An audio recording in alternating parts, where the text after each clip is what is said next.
गांव के बाहरी इलाके में एक डरावनी हवेली खड़ी थी जिसे लोग भूतिया हवेली के नाम से जानते थे। हवेली दशकों से वीरान पड़ी थी और गांव वाले उसे दूर से ही देखने की हिम्मत रखते थे। हवेली के बारे में कहा जाता था कि वहां एक खौफनाक आत्मा निवास करती है जिसकी मौत एक दर्दनाक हत्या के कारण हुई थी और अब वह अपनी आत्मा की शांति के लिए शिकार करती है।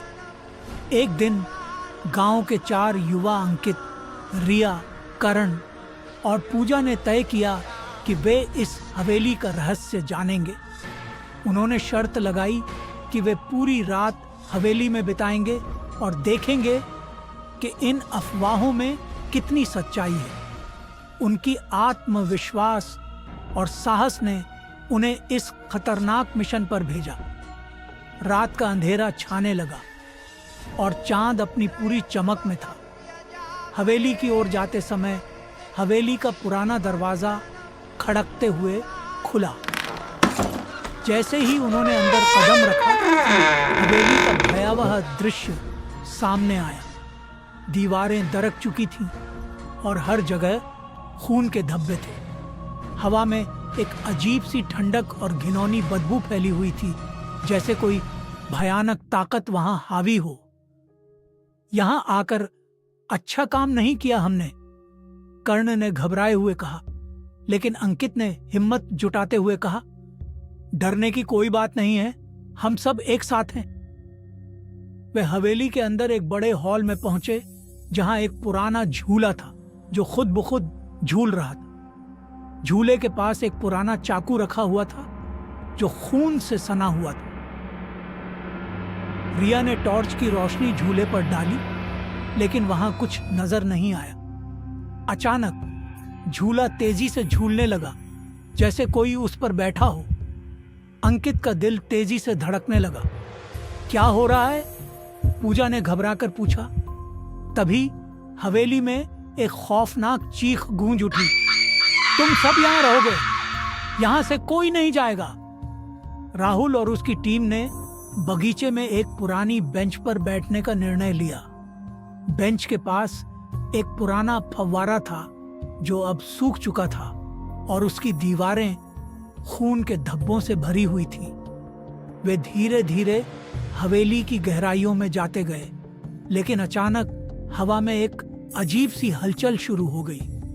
हवा तेज हो गई और झाड़ियां वो अपने आप हिलने लगी। अंकित और उसके दोस्तों ने हवेली के भीतर एक छोटे से कमरे में पहुंचने का निर्णय लिया। कमरे में एक पुराना आईना था जिसकी सतह पर गहरा खून लगा हुआ था। जैसे ही उन्होंने आईने की ओर देखा, एक भयानक चेहरा उनकी ओर उभरा। वह चेहरा एक महिला का था जिसकी आंखों में पीड़ा और खून की चमक थी। आत्मा का चेहरा धीरे धीरे आईने से बाहर आ रहा था। देखो, वहां कुछ है, रिया ने चीखते हुए कहा। यह सचमुच भयानक है। आत्मा ने अपनी आंखों में एक दीनहीन गुहार दिखाई और धीरे धीरे कमरे में प्रवेश करने लगी। जैसे ही आत्मा ने चाकू को उठाया, बगीचे में अजीब सी हलचल शुरू हो गई। हवा तेज हो गई और दीवारों पर खून के छींटे उछलने लगे। राहुल ने देखा कि आत्मा की पकड़ में आकर उसके दोस्त समीर को चाकू के साथ काट रही थी। समीर की चीखें हवेली में गूंजने लगीं और उसके खून के छींटे हवेली में फैल गए। पूजा ने देखा कि आत्मा अब उसकी ओर बढ़ रही है और उसकी आंखों में एक खौफनाक चमक थी। बचाओ, मदद करो, पूजा ने चीखते हुए कहा। लेकिन हवेली में चारों ओर मौत का साया था। पूजा और रिया ने जान बचाने की कोशिश की, लेकिन आत्मा की ताकत के सामने वे बेबस थे। पूजा की चीख हवेली की दीवारों में गूंजने लगी और अचानक अंधेरा छा गया। सुबह होते ही गांव वालों ने हवेली के अंदर 4 शव पाए। वह री के पैसे आए जो पूरी तरह से खून से सने हुए थे। शवों की स्थिति देखकर किसी का दिल दहल गए। हवेली की दीवारों पर खून की छिटकने, बिखरे हुए फव्वारे के धब्बे और चारों ओर फैली हुई मौत की छाया ने सबको झकझोर दिया।